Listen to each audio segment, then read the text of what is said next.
व्यक्तिशः रणजित खाशाबा जाधव स्वर्गीय खाशाबांचा मुलगा म्हणून मला अतिशय समाधान झालेलं आहे आणि माझा न्यायप्रणालीवरचा विश्वास अधिक वृद्धिंगत झालेला आहे. गेल्या अनेक वर्षांपासून म्हणजे 2001 मध्ये खाशाबांना मरणोत्तर अर्जुन पुरस्कार देण्यात आला. मला इथं अभिमानाने सांगायला आवडेल की 1961 साली हे जे अर्जुन पुरस्कार चालू झाले आणि खाशाबांचं निधन 1984 ॲक्सिडेंटमध्ये झालं.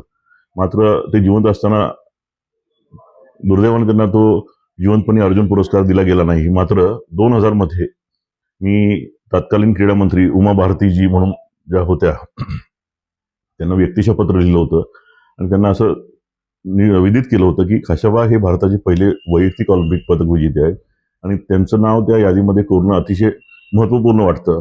आणि मला अतिशय रास्त अभिमान आहे त्या क्रीडा मंत्र्यांचा की त्यांनी त्वरित निर्णय घेतला आणि 2001 मध्ये त्यांना मरणोत्तर अर्जुन पुरस्कार जाहीर झाला. आणि त्या दरम्यान मी जेव्हा दिल्लीत माझ्या आई मातुरसिंग सोबत गेलो होतो, कुसुमताईंसोबत, तेव्हा अभिनव बिंद्रा, अंजली वेदपाठक अशी मातबर खेळाडू मला तिथं भेटले, पुलीला गोपीचंद वगैरे.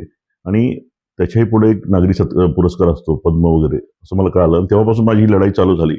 अत्यंत खडतर स्वरूपाची लढाई गेली 25 वर्ष मी लढतोय आणि मला अनेक शेकडो लोकांनी यात मदत केलेली आहे. त्यात लोकप्रतिनिधी असतील, आमदार मंत्री असतील, सर्वसामान्य पब्लिक असेल, माझे मित्रमंडळ असतील, खाशाबाप्रेमी असतील. आणि दुर्दैवानं सगळ्यांची इच्छा असून देखील काही कारणास्तव ते शक्य झालं नव्हतं. आणि मग नाईलाज तो मला 2025 नोव्हेंबरमध्ये एक जनहित याचिका त्यासाठी दाखल करावी लागली. आणि कालच्या 15 तारखेला न्यायाधीशांनी एक चांगला निर्णय दिलेला आहे.